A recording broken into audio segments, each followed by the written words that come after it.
नमस्कार दोस्तों, हमारे चैनल में आपका स्वागत है। आज हम एक ऐसी कहानी लेकर आए हैं जो हमें बताती है कि कैसे एक माँ के प्रेम और शक्ति से एक ऐसे भगवान का जन्म हुआ जिन्हें हम सभी सबसे पहले पूजते हैं। आप सही समझे, आज हम बात करेंगे हमारे प्यारी भगवान गणेश की उत्पत्ति की। ये कहानी सिर्फ उनके जन्म की नहीं, बल्कि उनके त्याग, समर्पण और परिवार के प्रति उनके प्रेम की भी है। तो चलिए इस अद्भुत पौराणिक कथा की शुरुआत करते हैं। वीडियो का मुख्य भाग, गणपति की रचना। कहानी की शुरुआत तब होती है जब माता पार्वती कैलाश पर्वत पर थीं। वो अपने पति भगवान शिव के ध्यान और तपस्या में व्यस्त होने के कारण अक्सर अकेली रहती थीं।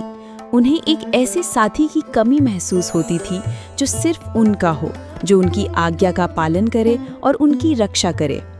एक दिन स्नान करने से पहले माता पार्वती ने अपने शरीर पर लगी हल्दी और चंदन का लेप उतारा।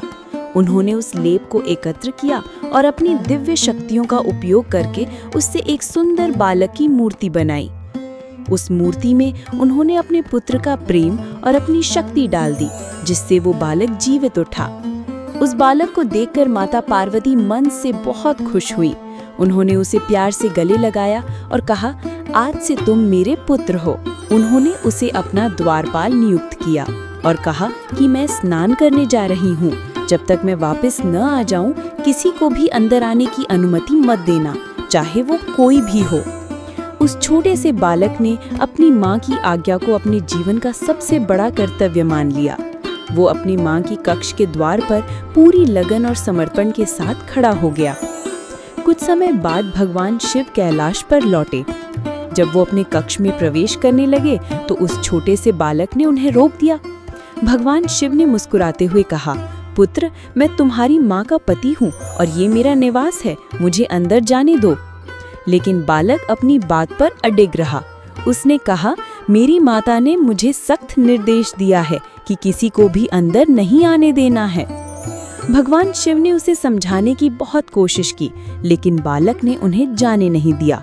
शिवजी हैरान थे कि एक छोटा सा बालक उन्हें महादेव को अंदर जाने से रोक रहा है। उन्होंने अपने गणों को उसे रास्ते से हटाने के लिए कहा, लेकिन बालक ने उन सभी को पराजित कर दिया। ये देखकर भगवान शिव क्रोधित हो गए। उन्होंने अपनी तीसरी आंख खोली और उस बालक का सिर धड़ से अलग कर दिया। जब माता पार्वती को ये पता चला तो वो बहुत दुखी और क्रोधित हुईं। उनके क्रोध से पूरा ब्रह्मांड कांप उठा। उन्होंने भगवान शिव से कहा कि उनका पुत्र वापस चाहिए। भगवान शिव को अपनी गलती का एहसास हुआ। अपने क्रोध को शांत करने के लिए उन्होंने अपने गणों को आदेश दिया कि वे उत्तर दिशा की ओर जाएं और जो भी पहला प्राणी मिले उसका सिर लेकर आएं। गणों को एक हाथी का बच्चा मिला जिसका सिर वे ले आए। भगवान शिव ने उस हाथी के सिर को बालक के धड़ से जोड़ा और उसमें दोबारा प्राण डाल दिए।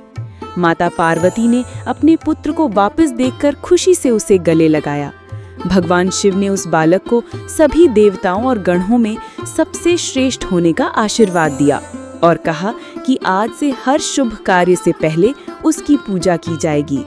इस तरह हमारे विघ्नहर्ता भगवान गणेश का जन्म हुआ, जो अपने प्रेम, बुद्धिमता और निष्ठा के लिए जाने जाते हैं। तो दोस्तों, ये थी हमारे प्यारे गणेश जी की उत्पत्ति की कहानी। ये कहानी हमें सिखाती है कि परिवार और अपनी माँ के प्रति प्रेम और सम्मान कितना महत्वपूर्ण है। गणेश जी का हाथी का सिर हमें ये भी याद दिलाता है कि जीवन में कोई भी गलती हो जाए तो हमें उसे सुधारने का मौका हमेशा मिलता है। हमें उम्मीद है कि आपको ये कहानी पसंद आई होगी। अगर आप गणेश जी के किसी और चमत्कारिक रूप के बारे में जानना चाहते हैं तो हमें कमेंट्स में बताएं। इस वीडियो को लाइक और शेयर करें और हमारे चैनल को सब्सक्राइब करना ना भूलें, ताकि हम आपके लिए और भी ऐसी अद्भुत कहानियां लाते रहें। धन्यवाद। जय श्री गणेश।